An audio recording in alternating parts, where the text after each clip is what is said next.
நம்ம zebra breeding விட்டு ஒரு வாரம் கம்ப்ளீட் ஆயிடுச்சு. இப்போ நம்ம அதை எடுத்து அதோட ஒரிஜினல் வீட்டுக்கே திருப்பி அனுப்பி விட்ருவோம்.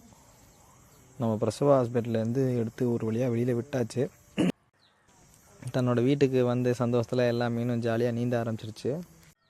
அந்த ப்ரீடிங் விட்ட அந்த பாக்ஸை ஒரு வாரத்துக்கு க்ளீன் பண்ணாமல் அப்படியே வச்சுருங்க தண்ணியோட. முட்டையிலேருந்து பார்த்தீங்கன்னா ஜீப்ராவோட ஃப்ரைஸ் வந்து வெளியில் வந்துருச்சு. உங்களுக்கு தெரியும் நினைக்கிறேன். லைட் அடித்து காமிக்கும் போது தான் அது தெரியும், கண்ணுக்கே தெரியாது. நீங்கள் லைட் அடித்து பார்த்தீங்கன்னா தான் அது உங்கள் கண்ணுக்கு தெரியும். ஃபஸ்ட் டைமே நான் சக்ஸஸ் பண்ணிட்டேன் அப்படின்னு நினைக்கிறேன் ஜீப்ரா ப்ரீடிங்கில். நான் வந்து இதை எப்படி ப்ரீட் போடணும்னு சொல்லிட்டு ஒரு வீடியோவில் போட்டிருப்பேன். அதில் போய் செக் பண்ணி பார்த்தீங்கன்னா உங்களுக்கு வந்து எப்படி ஜீப்ரா ப்ரீடிங் போடணும் அப்படிங்கிற டீட்டெயில்ஸ் தெரிஞ்சிடும்.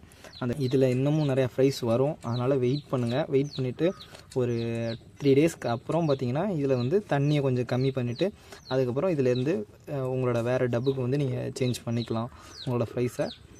அதுக்கப்புறம் நீங்கள் ஆர்டி மீடியா இல்லைனா வேறு ஏதாவது கல்ச்சர் வச்சுருந்தா அந்த கல்ச்சர் போட்டு அந்த குட்டியை டெவலப் பண்ணுறதா உங்கள் வேலை. இன்னொரு வீடியோவில் பார்ப்போம். நன்றி, வணக்கம்.